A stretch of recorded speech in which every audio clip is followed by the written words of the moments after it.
الحمد للہ رب العالمین والصلاة والسلام علی سید المرسلین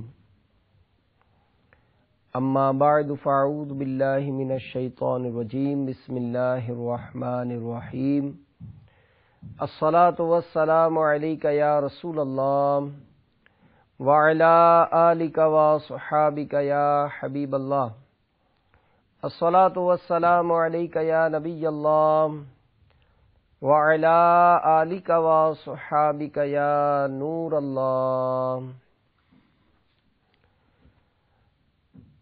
اللہ عز و جل کے محبوب دانائے غیوب منزہ عن العیوب صلی اللہ تعالی علیہ وآلہ وسلم کا فرمان عالی شان ہے، جس نے مجھ پر دن بھر میں 1000 مرتبہ درود پاک پڑھا، وہ اس وقت تک نہیں مرے گا جب تک جنت میں اپنی جگہ نہ دیکھ لے۔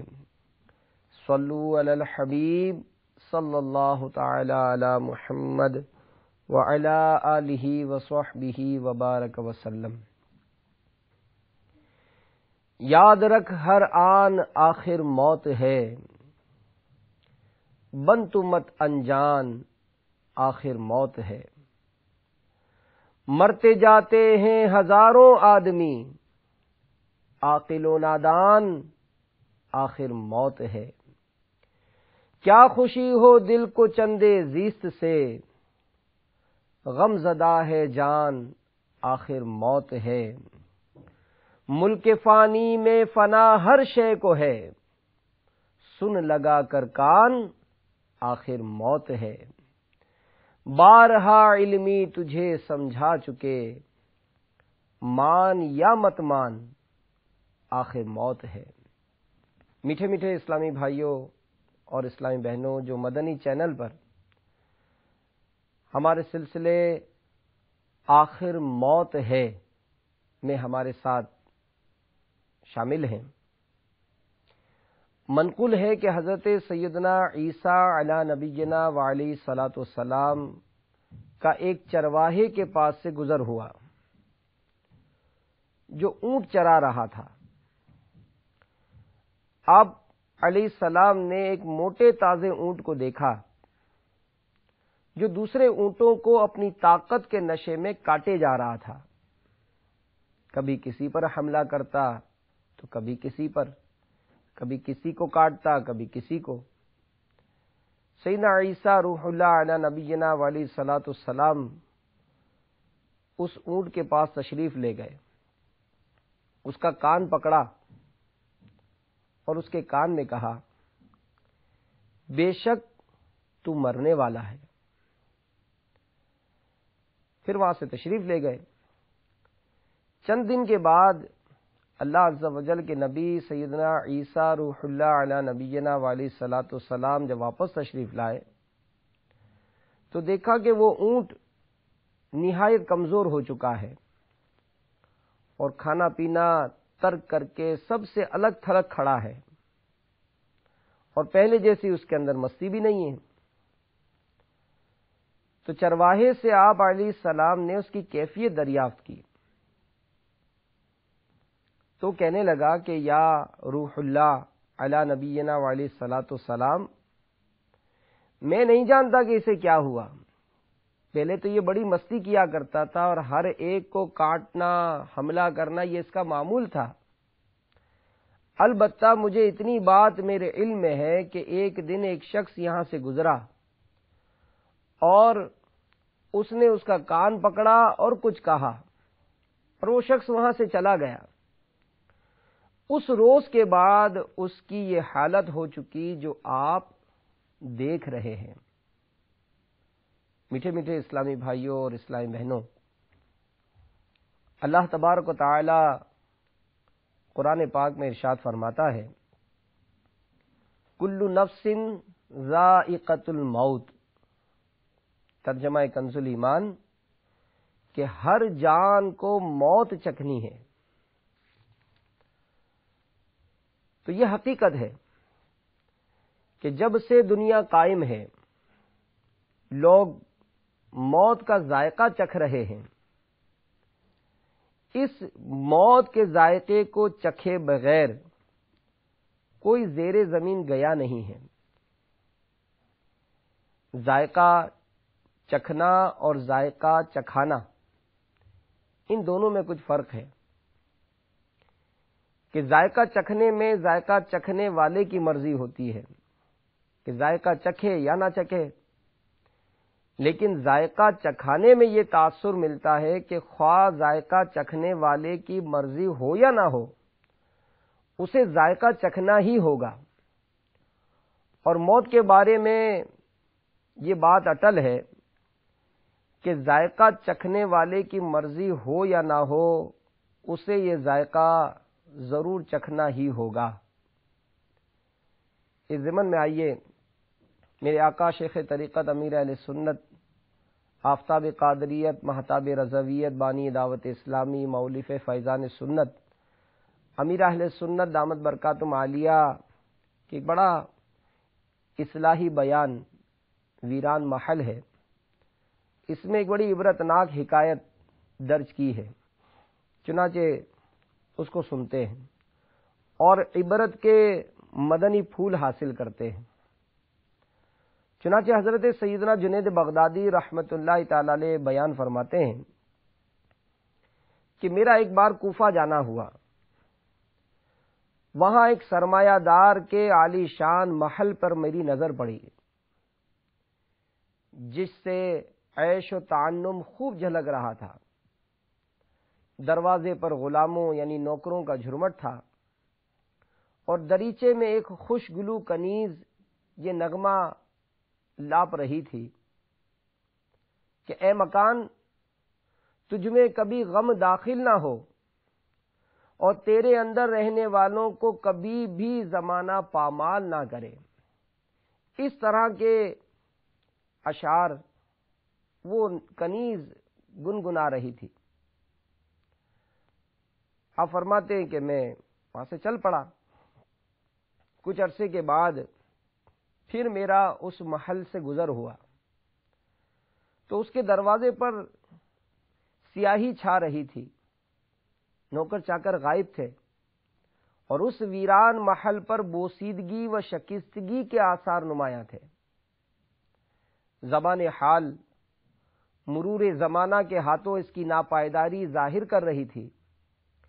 فنا کے قلم نے اس کے دیواروں پر آرائش و زیبائش کی جگہ بربادی و عبرت کو عبارت کر دیا تھا، اور اب وہاں خوشی و مسرت کے بجائے فنا کی لے میں رنج و وحشت کا نغمہ گونج رہا تھا۔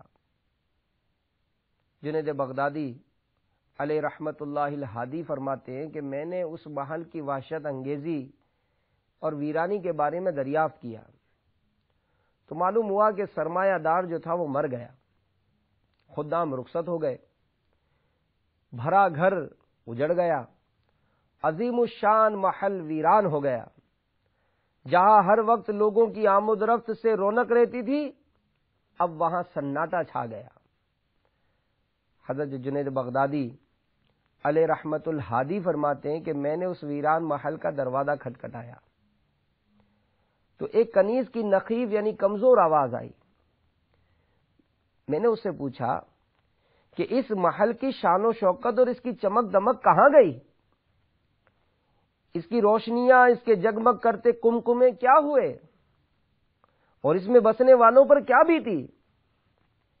میرے استفسار پر وہ بوڑھی کنیز اشک بار ہو گئی اور اس نے ویران محل کی داستان غم نشان سنانا شروع کی اور کہا کہ اس کے مکین یعنی رہنے والے عارضی طور پر یہاں رہائش پذیر تھے، ان کی تقدیر نے ان کو قصر سے قبر میں منتقل کر دیا۔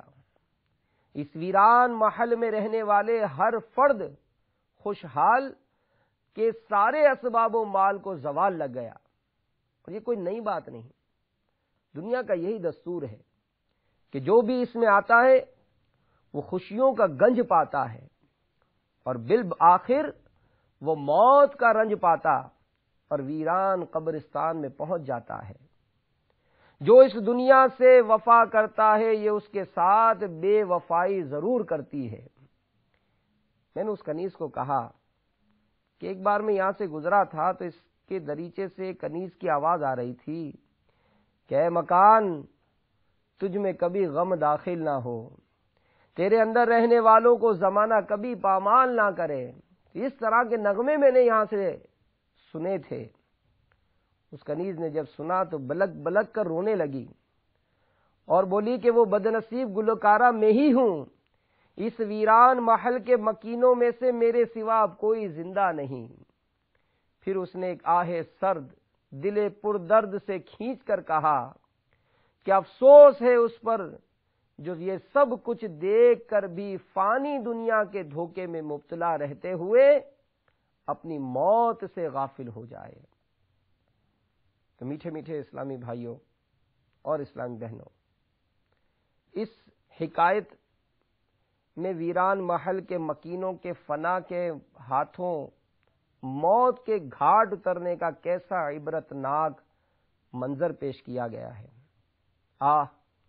وہ لوگ دنیا کی آسائشوں کے باعث مسرور و شاداں، زوال و فنا سے بے خوف، موت کے تصور سے ناآشنا لذات دنیا میں بدمست تھے، مکانات کی تعمیرات کرنے، ان کو دیدہ زیب اشیاء سے مزین یعنی ڈیکوریٹ کرنے میں مصروف تھے، قبر کے اندھیروں اور اس کی وحشتوں سے بے نیاز، جگمگ جگمگ کرتی قندیلوں اور کمکموں سے اپنے مکانوں کو روشن کرنے میں مصروف تھے، اہل و عیال کی عارضی انسیت، دوستوں کی وقتی مصاحبت اور خدام کی خوشامدانہ خدمت کے بھرم میں قبر کی تنہائی بھولے ہوئے تھے۔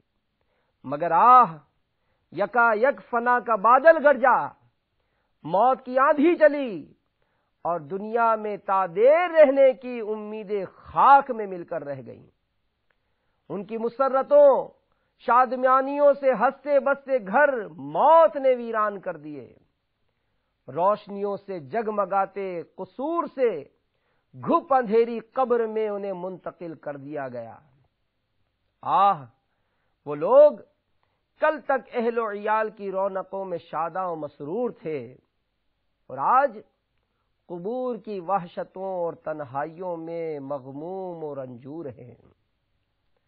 اجل نے نہ کسرا ہی چھوڑا نہ دارا، اسی سے سکندر سا فاتح بھی ہارا، ہر ایک لے کے کیا کیا نہ حسرت سدھارا، پڑا رہ گیا سب یوں ہی ٹھاٹ سارا، جگہ جی لگانے کی دنیا نہیں ہے، یہ عبرت کی جا ہے تماشا نہیں ہے۔ میٹھے میٹھے اسلامی بھائیوں اور اسلامی بہنوں، اس حکایت کے آخر میں کنیز کی نصیحت میں بھی عبرت کے بے شمار مدنی پھول ہیں کہ کنیز نے کیا کہا کہ اس شخص پر افسوس ہے جو یہ سب کچھ دیکھ کر فانی دنیا کے دھوکے میں مبتلا رہتے ہوئے اپنی موت سے غافل ہو جائے۔ مگر افسوس کہ ہم واقعی دنیاوی زندگی کے دھوکے میں پڑ کر اپنی موت اور قبر کو بھولے بیٹھے ہیں، اور جو دنیاوی زندگی کے دھوکے میں پڑ کر موت اور آخرت کو بھول جائے، اللہ تعالیٰ کو راضی کرنے کے لیے عمل نہ کرے، وہ قابل مذمت ہے۔ اس دھوکے سے بچنے کے لیے ہمارا پروردگار عز و جل خود تنبیہ فرما رہا ہے۔ چنانچہ 12-22 سورۃ الفاطر کی آیت نمبر 5 میں ارشاد ہوتا ہے، ترجمہ کنز ایمان، کہ اے لوگو، بے شک اللہ عز و جل کا وعدہ سچ ہے، تو ہرگز تمہیں دھوکہ نہ دے دنیا کی زندگی، اور ہرگز تمہیں اللہ عز و جل کے حکم پر فریب نہ دے وہ بڑا فریبی یعنی شیطان۔ تو یقیناً جو موت اور اس کے بعد والے معاملات سے آگاہ ہے، وہ دنیا کی رنگینیوں اور اس کی آسائشوں کے دھوکے میں نہیں پڑ سکتا۔ حضرت وہب بن منبہ رضی اللہ تعالی عنہ فرماتے ہیں کہ کوئی ایسی صبح طلوع نہیں ہوتی جس میں منادی ندا نہ کرتا ہو کہ 40 سال کی عمر والوں کی مثال پکی کھیتی کی سی ہے جس کے کاٹنے کا وقت آ لگا۔ 50 برس والوں، تم نے آئندہ کے لیے کیا لاہے عمل پایا؟ 60 سال والوں، تمہارا کوئی عذر بھی نہیں ہے۔ کاش دنیا والے پیدا ہی نہ ہوتے، اور اگر پیدا ہوئے ہیں تو یہ جان لیں کہ ہم کس لیے پیدا ہوئے۔ قیامت قریب آ لگی، اپنے بچاؤ کی فکر کرو۔ کاش کہ میں دنیا میں پیدا نہ ہوا ہوتا، قبر و حشر کا سب غم ختم ہو گیا ہوتا۔ آہ سلب ایمان کا خوف کھائے جاتا ہے، کاش میری ماں نے ہی مجھ کو نہ جنا ہوتا۔ میٹھے میٹھے اسلامی بھائیوں اور اسلامی بہنوں، غور کریں کہ اللہ تبارک و تعالی نے ہم کو کتنی عظیم الشان نعمتیں عطا فرمائیں، اور اس کے برعکس ہم اپنی زندگی کا محاسبہ کریں تو وہ کون سی نافرمانی ہے کہ جس کو ہم کرنے میں مصروف نہیں۔ اپنی موت کو یکسر بھول کر ہم گناہوں بھری زندگی میں پڑے ہوئے ہیں۔ بعض آسمانی کتابوں میں لکھا ہے کہ اللہ تبارک و تعالی ارشاد فرماتا ہے، اے میرے بندے، تو کب تک میری نافرمانی کرتا رہے گا؟ حالانکہ میں نے تجھے اپنا رزق کھلایا، تجھ پر احسان کیا، کیا میں نے تجھے اپنی دست قدرت سے پیدا نہیں فرمایا؟ کیا میں نے تجھ میں روح نہیں پھونکی؟ کیا تو نہیں جانتا کہ میں اپنی اطاعت کرنے والوں کے ساتھ کیسا معاملہ فرماتا ہوں اور اپنی نافرمانی کرنے والوں کو کیسی گرفت فرماتا ہوں؟ کیا تجھے حیا نہیں آتی کہ مصائب میں مجھے یاد کرتا ہے مگر خوشحالی میں بھول جاتا ہے؟ نفسانی خواہشات نے تیرے چشم بصیرت کو اندھا کر دیا ہے، تو کب تک سستی کرے گا؟ اگر تو اپنے گناہ سے توبہ کرے گا تو میں تجھے اپنی امان عطا کروں گا۔ ایسے گھر کو چھوڑ دے جس کی صفائی حقیقت میں میلی ہے اور اس کی امیدیں جھوٹی ہیں۔ تو نے میرے قرب کو گھٹیا لوگوں کے ہاتھوں بیچ دیا، حالانکہ میرا کوئی شریک نہیں۔ تیرے پاس اس وقت کیا جواب ہوگا جب تیرے اعضاء تیرے خلاف گواہی دیں گے، جسے تو سنے گا اور دیکھے گا۔ میرے میٹھے میٹھے اسلامی بھائیوں، اسلامی بہنوں، اللہ تبارک و تعالی نے ہم کو کیسی کیسی نعمتیں عطا کریں کہ دیکھنے کو آنکھیں عطا فرمائی جن سے ہم دیکھتے ہیں، سننے کو کان دیے جن سے ہم سن رہے ہیں، بولنے کو زبان دی جس سے ہم بول رہے ہیں، کام کرنے کو ہاتھ دیے جن سے ہم کام کرتے ہیں، چلنے کے لیے پاؤں دیے جس سے ہم اپنا سفر طے کرتے ہیں۔ تو ہونا تو یہ چاہیے تھا کہ ان اعضاء کو جب ہم پاتے تو ان اعضاء کے ذریعے ہم اللہ تبارک و تعالیٰ کی زیادہ سے زیادہ عبادت کر جاتے، لیکن افسوس ہم اللہ تبارک و تعالیٰ کو راضی کرنے میں مصروف نہیں ہیں۔ ہمیں اللہ تبارک و تعالیٰ کی ناراضی سے ڈرنا چاہیے کہ منقول ہے کہ اللہ تبارک و تعالیٰ ارشاد فرماتا ہے، اے ابن آدم، تو کتنا مجبور ہے؟ مجھ سے سوال کرتا ہے، میں منع کر دیتا ہوں کیونکہ تیرے حق میں بہتر ہے، میں اسے جانتا ہوں، پھر تو میری بارگاہ میں گڑ گڑا کر سوال کرتا ہے، تو میں تجھ پر اپنی رحمت اور کرم سے عنایت فرماتا ہوں اور تجھے تیرا سوال عطا فرماتا ہوں، پھر تو میری عطا کردہ شے سے میری نافرمانی پر مدد مانگتا ہے، تو میں تجھے ذلیل و رسوا کر دیتا ہوں۔ میں تیری کس قدر بہتری چاہتا ہوں اور تو میری کتنی نافرمانیاں کرتا ہے۔ قریب ہے کہ میں تجھ سے ایسا ناراض ہو جاؤں کہ اس کے بعد کبھی راضی نہ ہوں۔ تو کتنے خوش بخت ہیں وہ اسلامی بھائی اور اسلامی بہنیں جو اپنی موت کا تصور باندھے ہوئے ہوتے ہیں، انہیں اپنی انجام کی فکر ہوتی ہے۔ اور حدیث پاک میں بھی ہے، پیارے آقا صلی اللہ تعالی علیہ وآلہ وسلم کا ارشاد ہے کہ اعمال کا دار و مدار یہ خاتمے پر ہے۔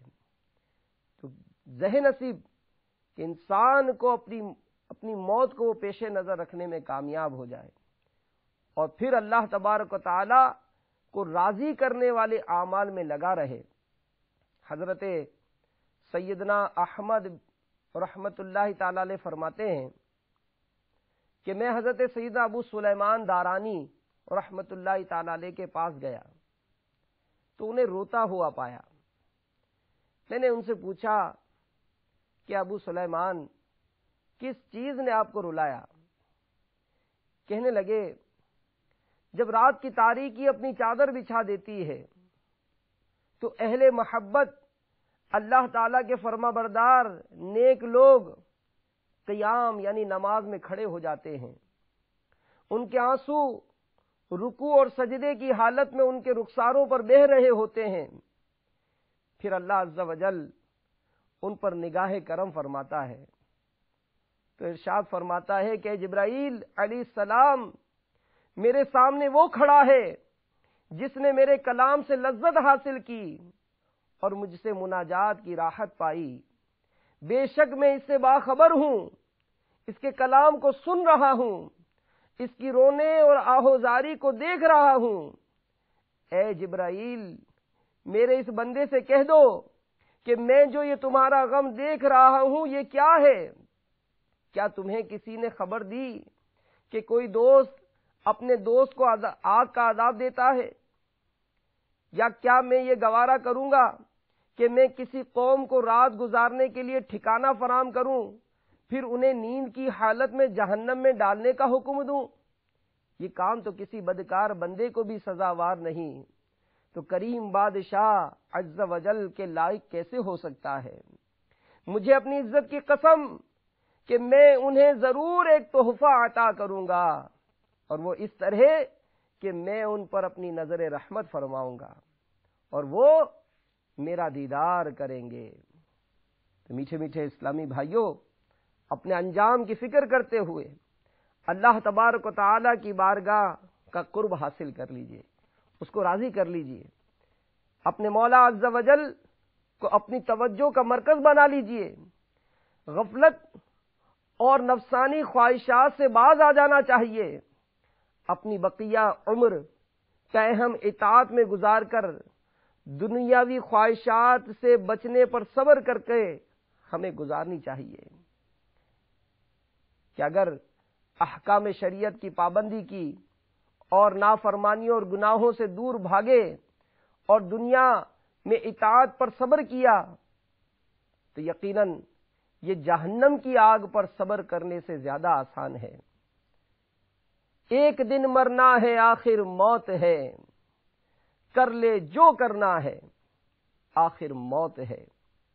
تو مروی ہے کہ جب بندہ اللہ عز و جل کی بارگاہ میں کامل توبہ کرتا ہے اور رات میں اپنے رب عز و جل سے مناجات کرتا ہے تو فرشتے نور کا ایک چراغ روشن کر کے زمین و آسمان کے درمیان لٹکا دیتے ہیں۔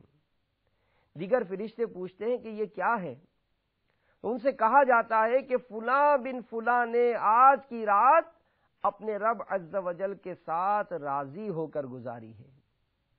تو مبارکباد ہے ان خوش نصیبوں کے لیے جو اپنی راتوں کو اللہ تعالیٰ کی عبادت اور فرما برداری میں گزارنے کی کوشش کرتے ہیں، اور ان لوگوں کو بھی اس پر غور و فکر کرنا چاہیے کہ اگر وہ اس کے برعکس رات گزارتے ہیں، اللہ تعالیٰ کی نافرمانی میں گزارتے ہیں، معاذ اللہ فلمیں ڈرامے گانے باجے دیکھتے سنتے ہوئے گزارتے ہیں، اللہ تبارک و تعالیٰ کی نافرمانیاں کرتے ہوئے گزارتے ہیں، تو ان کو سوچ لینا چاہیے کہ اللہ تبارک و تعالیٰ کی ناراضگی یہ دونوں جہاں میں خسارے کا سبب بن سکتی ہے۔ سرکار مدینہ راحت قلب و سینہ فیض گنجینا صاحب معطر پسینہ باعث نزول سکینہ صلی اللہ تعالی علیہ وآلہ وسلم کا ارشاد ہے کہ جب بندہ رات میں عبادت کے لیے کھڑا ہوتا ہے، اس کے اعضاء خوش ہو کر ایک دوسرے کو پکارتے ہیں کہ ہمارا رفیق اللہ عز و جل کی بندگی کے لیے کھڑا ہوا ہے۔ میرے میٹھے میٹھے اسلامی بھائیوں اور اسلامی بہنوں، اہل علم کہتے ہیں کہ جو اپنی موت کے ذائقے کو شیریں بنانا چاہتا ہے، یعنی جو چاہتا ہے کہ اس کی موت اچھی ہو، تو وہ بہت سی زندگیوں کو خوشگوار بناتا ہے۔ یعنی وہ بندہ یقیناً اللہ تعالیٰ کی نافرمانی سے بھی بچتا ہے اور لوگوں کو بھی خوش رکھتا ہے۔ تو یوں جو بندہ اپنی موت کے ذائقے کو شیریں بنانا چاہتا ہے، اچھا بنانا چاہتا ہے، تو وہ اس کے سبب بہت سی زندگیوں کو خوشگوار بناتا ہے۔ اور پھر اس کے برعکس جو کسی ایک کی زندگی کو تلخ کرتا ہے، اس سے اس کی اپنی موت زیادہ تلخ بن جاتی ہے۔ اللہ تبارک و تعالیٰ بے نیاز ہے، وہ گناہوں کو چاہے تو سارے گناہوں کو معاف فرما دے اور کسی ایک نیکی پر بندے کی بخشش فرما دے، اور اسی طرح اگر وہ چاہے تو ساری نیکیوں کو ضائع فرما دے اور بندے کے کسی ایک چھوٹے سے گناہ پر اس کی پکڑ فرما لے۔ تو عقل مند وہی ہے جو اپنے آپ کو نیکیوں میں مصروف رکھے اور گناہوں سے باز رکھے۔ حضرت کعب الاحبار رضی اللہ تعالی عنہ نے بالکل سچی ارشاد فرمایا ہے کہ جس نے موت پہچان لی اس پر دنیا کی مشکلات آسان ہو گئیں۔ ہمارے پیارے آقا میٹھے مدنی مصطفیٰ صلی اللہ تعالی علیہ وآلہ وسلم نے کسی خوش نصیب کی موت کا بیان کہ موت کے وقت اس کا کیا حال ہوتا ہے بیان کرتے ہوئے ارشاد فرمایا کہ جب کسی بندے پر اللہ تبارک و تعالی اپنی رضا و خوشنودی کا اظہار کرنا چاہتا ہے تو حضرت سیدنا عزرائیل ملک الموت علیہ السلام کو حکم دیتا ہے کہ فلاں بندے کے پاس جاؤ اور اس کی روح میرے پاس لاؤ تاکہ عمل کرنے کی تکلیف سے آرام دوں۔ یعنی اس کو دنیا میں رنج و راحت دونوں دے کر میں نے آزمایا ہے۔ جب اس کو رنج ملا، مصیبت ملی، اس نے اس پر صبر کیا، اور جب اس کو راحت ملی، سکون ملا، تو اس نے میرا شکر ادا کیا۔ تو ہر حال میں یہ مجھ سے راضی رہا، تو میں چاہتا ہوں کہ اسے دنیا کی تکلیفوں اور غموں سے نجات دے دوں، اسے میرے پاس لے کر آؤ۔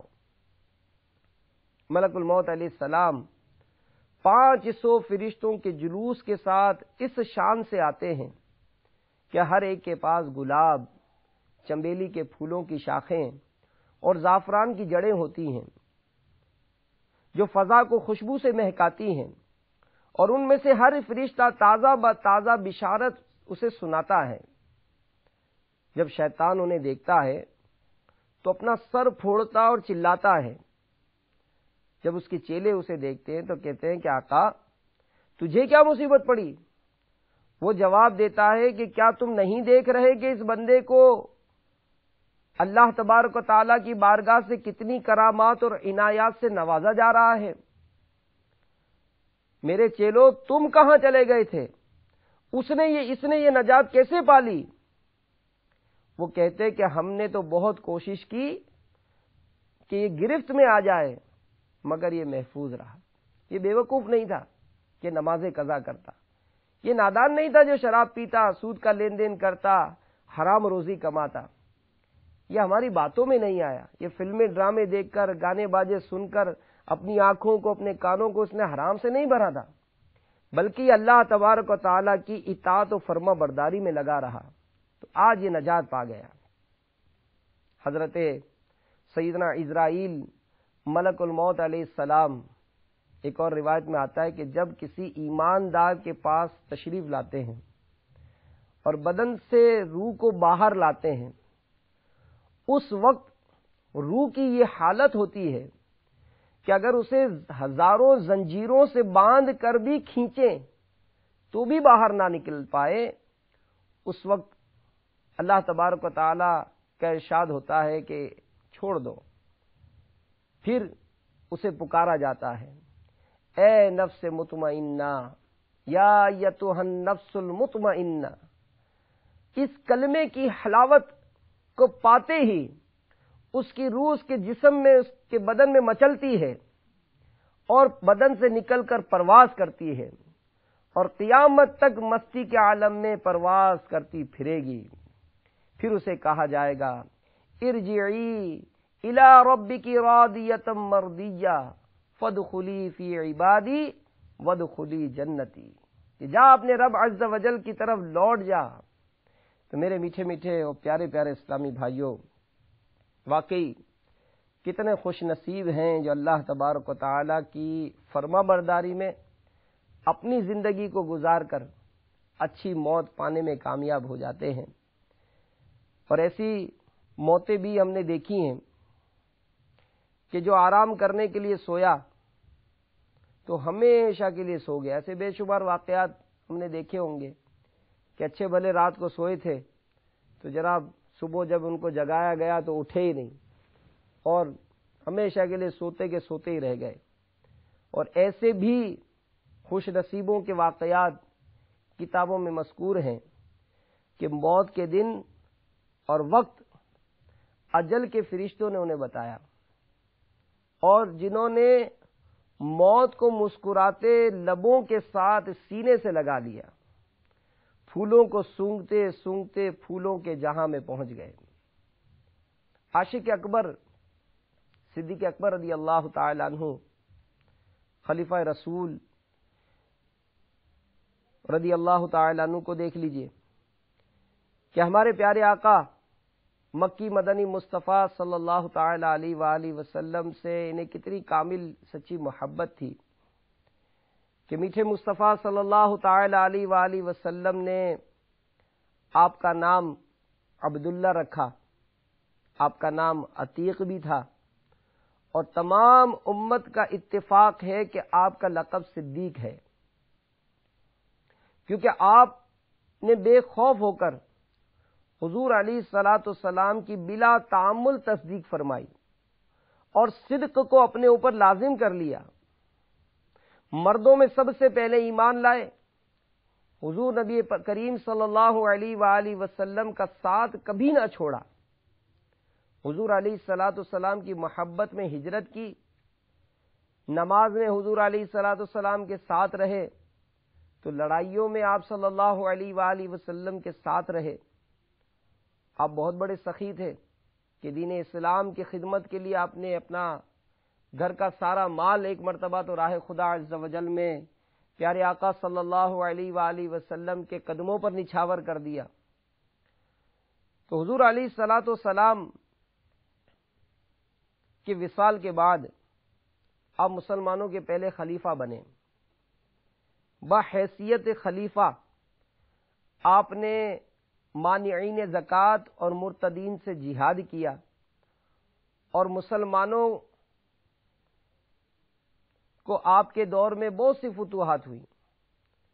تو یہ عشق و محبت کا جو سفر آپ نے اختیار کیا، تو یہاں پر آپ کی سیرت کا جو آج کے موضوع کے مطابق جو پہلو بیان کرنے کا مقصد ہے وہ آپ کا آخری وقت ہے، کہ جب آپ کا آخری وقت آیا، حضرت سیدہ عثمان غنی رضی اللہ تعالی عنہ کو وصیت نامہ لکھوایا۔ شدت علالت کے باعث آپ رک رک کر بولتے تھے اور حضرت عثمان لکھتے جاتے۔ آپ رضی اللہ تعالی عنہ نے لکھوایا کہ یہ وہ عہد ہے جو ابو بکر خلیفہ رسول صلی اللہ علیہ وآلہ وسلم نے اس وقت کیا ہے جب اس کا آخری وقت دنیا میں اور اول وقت آخرت کا ہے۔ ایسی حالت میں کافر بھی ایمان لاتا ہے اور فاجر بھی یقین کر لیتا ہے، میں نے تم لوگوں پر عمر بن خطاب رضی اللہ تعالی عنہ کا تقرر کیا ہے۔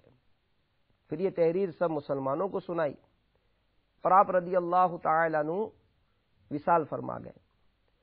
وصال سے پہلے آپ نے ایک بڑی پیاری وصیت ارشاد فرمائی کہ مجھے کفن دے کر پیارے آقا صلی اللہ علیہ وآلہ وسلم کے روضہ اطہر کے دروازے پر لے جانا،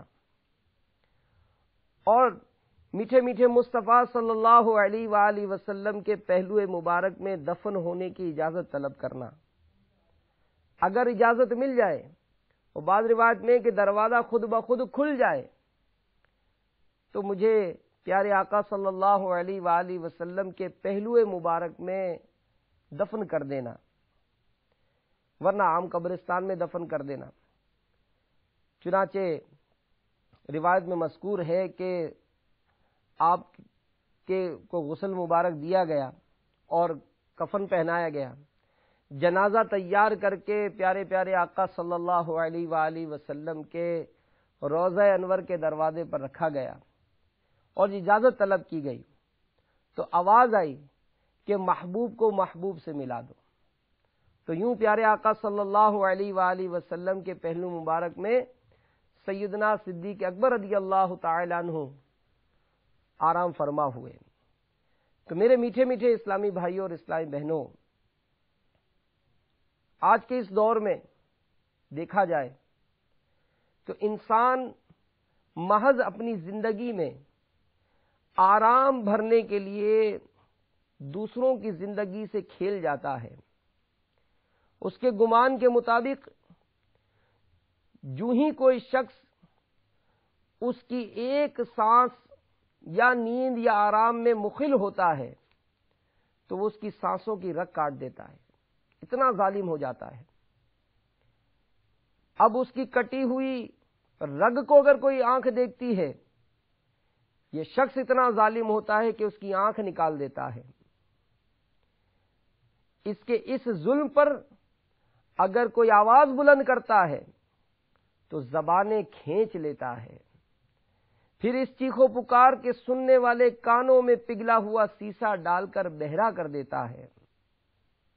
تو اب دیکھیے کہ ایسے شخص کی زندگی تلخیوں سے کس قدر بھرپور ہوگی، اور یہ ظلم و بربریت کا جو بازار گرم کرتا ہے، یہ لوگ موت کا ذائقہ چکھنا نہ چاہیں گے مگر انہیں زبردستی چکھایا جائے گا۔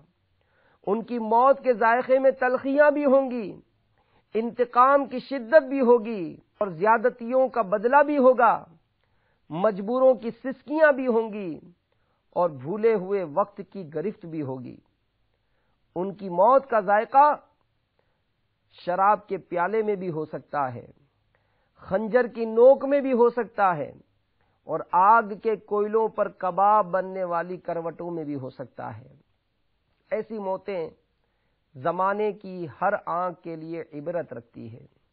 تو جو اللہ تبارک و تعالیٰ کی نافرمانی کرتا ہے، پیارے محبوب صلی اللہ علیہ وآلہ وسلم کے بتائے ہوئے ارشادات کے مطابق جب وہ زندگی بسر نہیں کرتا، ظلم اور زیادتیوں کا جو بازار گرم کرتا ہے، ایسے کی موت یہ لوگوں کے لیے عبرت کا سامان بن جاتی ہے۔ فتح مکے کے بعد جو وفود قبائل سے پیارے آقا صلی اللہ علیہ وآلہ وسلم کی خدمت میں حاضر ہوئے، ان میں مسلمہ بن حبیب بن بنو حنیفہ کے وفد میں یہ بھی شامل تھا۔ جب وہ اپنے وطن یمامہ کی طرف واپس جا رہا تھا تو حضور نبی کریم صلی اللہ علیہ وآلہ وسلم کی ناسازی تباہ کی خبر مشہور ہو گئی تھی۔ وہیں اس بدبخت مسلمہ کذاب نے اپنی نبوت کا دعویٰ دائر کیا اور حضرت صلی اللہ علیہ وآلہ وسلم کی خدمت میں خط لکھا کہ نبوت میں آپ اور میں دونوں شریک ہیں، لہذا نصف ملک قریش کا اور نصف میرا رہے گا۔ حضور صلی اللہ علیہ وآلہ وسلم نے بنو حنیفہ کے ایک معزز شخص رجال کو مسلمہ کے پاس بھیجا کہ اس کو نصیحت کرے کہ اسلام پر قائم رہے، مگر رجال نے یمامہ پہنچ کر مسلمہ کی تائید کی اور اس کا متبع ہو گیا۔ اس کا نتیجہ یہ ہوا کہ مسلمہ کی خوب گرم بازاری ہوئی۔ اس دوران حضور علیہ الصلوۃ والسلام کی وفات ہو گئی۔ حضور علیہ الصلوۃ والسلام کی وفات کی خبر سن کر سجاح بنت حرس نے، جو قبیلہ تغلب سے تعلق رکھتی تھی، اس نے بھی نبوت کا دعویٰ دائر کیا اور یوں ہر طرف مسلمانوں میں انتشار کی فضا قائم ہونی شروع ہو گئی۔ حضرت سیدنا ابو بکر صدیق رضی اللہ تعالی عنہ نے اس جھوٹے نبی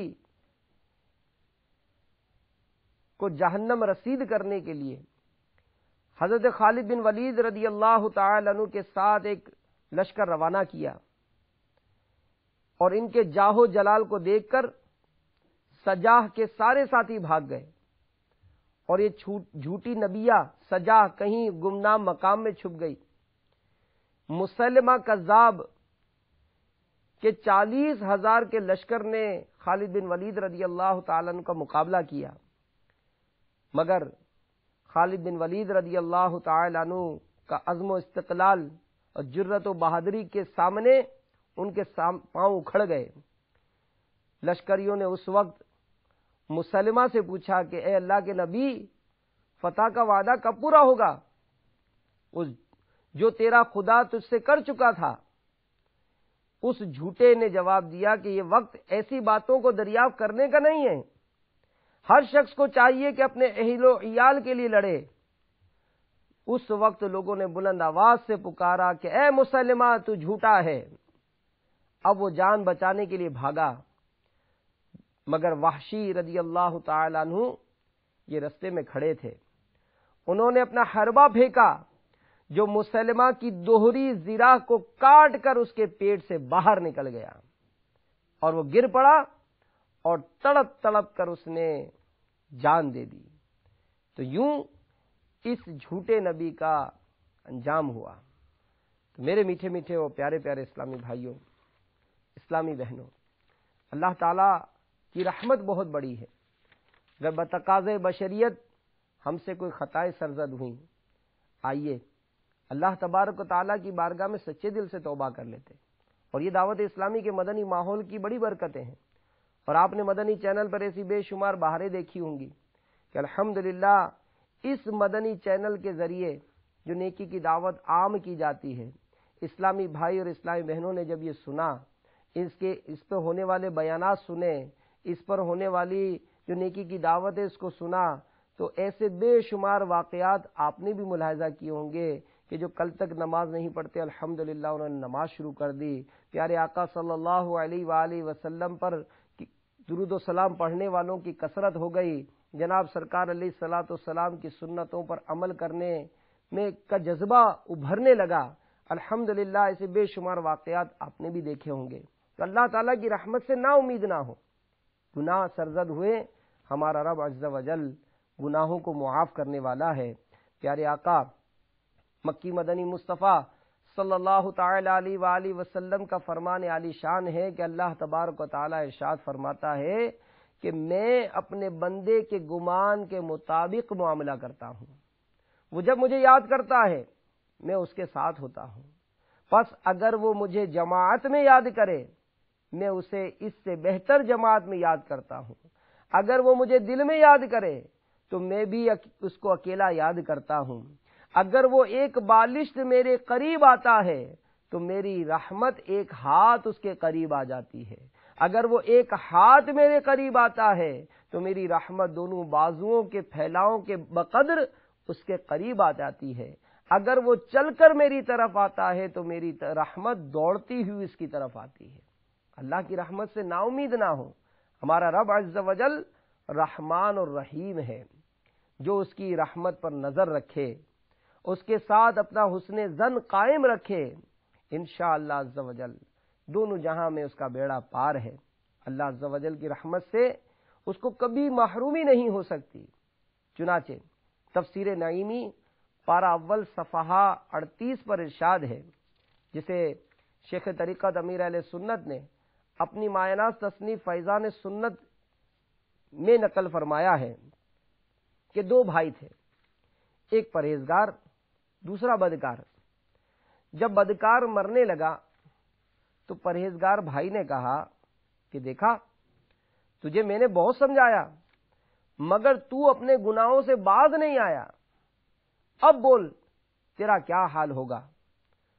اس نے جواب دیا کہ اگر قیامت کے روز میرا رب عز و جل میرا فیصلہ میری ماں کے سپرد کر دے تو بتاؤ ماں مجھے کہاں بھیجے گی؟ جنت میں بھیجے گی یا جہنم میں ڈالے گی؟ بھائی نے کہا کہ ماں تو واقعی جنت میں ہی بھیجے گی۔ اس گناہگار نے جواب دیا میرا رب عز و جل میری ماں سے بھی زیادہ مہربان ہے۔ یہ کہا اور اس کا انتقال ہو گیا۔ بڑے بھائی نے خواب میں اسے نہایت خوشحال دیکھا، مغفرت کی وجہ پوچھی، کہا مرتے وقت اسی بات نے میرے تمام گناہ بخشوا دیے۔ ہم گناہگاروں پہ تیری مہربانی چاہیے، سب گناہ دھل جائیں گے، رحمت کا پانی چاہیے۔ صلو علی الحبیب صلی اللہ تعالی علی محمد۔ تو میٹھے میٹھے اسلامی بھائیوں اور اسلامی بہنوں، واقعی اللہ عز و جل کی رحمت بہت بڑی ہے۔ زبان سے نکلا ہوا ایک لفظ یہ مغفرت کا سبب بھی ہو سکتا ہے اور ہلاکت کا بھی، جیسا کہ ابھی ہم نے اس حکایت میں سنا کہ ایک جملے نے اس گناہگار کا بیڑا پار کر دیا۔ تو اسی طرح ہلاکت کی مثال ہے کہ اگر کوئی زبان سے صریح کفر بک دے اور توبہ کیے بغیر مر جائے تو ہمیشہ کے لیے جہنم اس کا مقدر ہے۔ ہلاکت سے خود کو بچانے اور مغفرت پانے کا ایک بہترین ذریعہ تبلیغ قرآن و سنت کی عالمگیر غیر سیاسی تحریک دعوت اسلامی کے مدنی قافلوں میں عاشقان رسول کے ساتھ سنت و بھرا سفر بھی ہے۔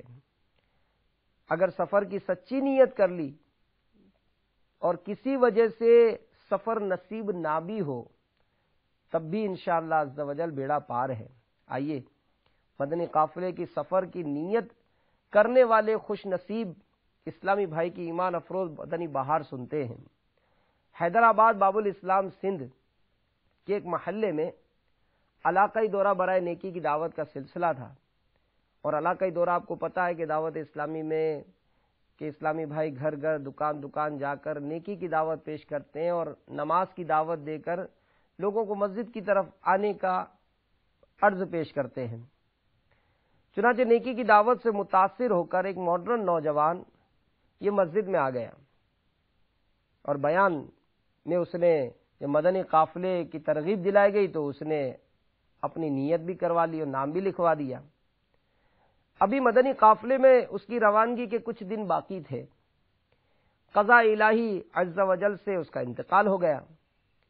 کسی اہل خانہ نے مرحوم کو خواب میں اس حالت میں دیکھا کہ وہ ہریالے باغ میں حشاش بشاش جھولا جھول رہا ہے۔ پوچھا یہاں کیسے آ گئے؟ جواب دیا دعوت اسلامی کے مدنی قافلے کے ساتھ آیا ہوں، اللہ عز و جل کا بڑا کرم ہوا ہے، میری ماں سے کہہ دینا وہ میرا غم نہ کرے، میں یہاں بہت چین سے ہوں۔ صلو علی الحبیب صلی اللہ تعالی علی محمد۔ خلد میں ہوگا ہمارا داخلہ اس شان سے، یا رسول اللہ کا نعرہ لگاتے جائیں گے انشاءاللہ عز و جل۔ تو میرے میٹھے میٹھے اور پیارے پیارے اسلامی بھائیوں اسلامی بہنوں، ہمت کیجیے، دعوت اسلامی کے مدنی ماحول سے وابستہ ہو جائیے، دعوت اسلامی کے اجتماعات میں شرکت کو اپنا معمول بنا لیجیے، اسلامی بہنیں بھی شرکت کو معمول بنا لیجیے، مدنی چینل پر ہونے والے مختلف سلسلوں میں پابندی کے ساتھ شرکت کرتے رہیں گے، دوسروں کو بھی دعوت دیتے رہیں گے، انشاءاللہ اس کی بے شمار برکتیں ہمیں حاصل ہوں گی۔ اللہ تبارک و تعالیٰ سے دعا ہے کہ اللہ تبارک و تعالیٰ مجھے اور آپ کو عمل کرنے کی توفیق عطا فرمائے، آمین، بجاہ النبی الامین صلی اللہ تعالیٰ علیہ وآلہ وسلم۔